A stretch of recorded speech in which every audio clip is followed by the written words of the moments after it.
ডিম দিয়ে যে কত কিছু করা যায়।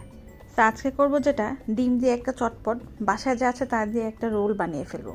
তো আমি এখানে ডিম নিয়ে নিয়েছি, একটু চিলি অয়েলও দিয়ে দিলাম। এবার আমি ডিমটা দিয়ে দিব প্যানে, এবং ডিমটা দিয়ে তার মধ্যে আমি 2টা রুটি দিয়ে এই রোলটা বানাবো। আর আমার পাশে লেফট ওভার বিফ আছে, সেখান থেকে 1 পিস মাংস নিয়ে নেব। তো ডিমের মধ্যে একটা রুটি দিয়ে দিলাম।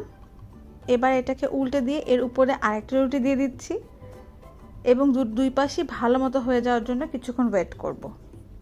তো এখন এখানে রুটি আর ডিম মিলেমিশে একাকার ভালো মতো ভেজে আমি এটাকে প্লেটে নিয়ে নিচ্ছি। তো এখন আমি এখানে দিয়ে দিচ্ছি হচ্ছে কাঁচা পেঁয়াজ, এটা আমার খুবই পছন্দের। আপনারা চাইলে এখানে সস অ্যাড করতে পারেন, আমি আসলে কোনো সস অ্যাড করি নাই, আমার ইচ্ছা করছিল না।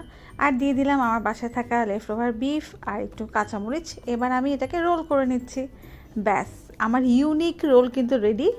তো এখন আমি মাঝখানে কেটে নিচ্ছি, হয়ে গেল আমার বিফ এগ রোল। তো এটা কিন্তু আপনারা বাসায় ইজিলি বেক করতে পারবেন। Thanks for watching.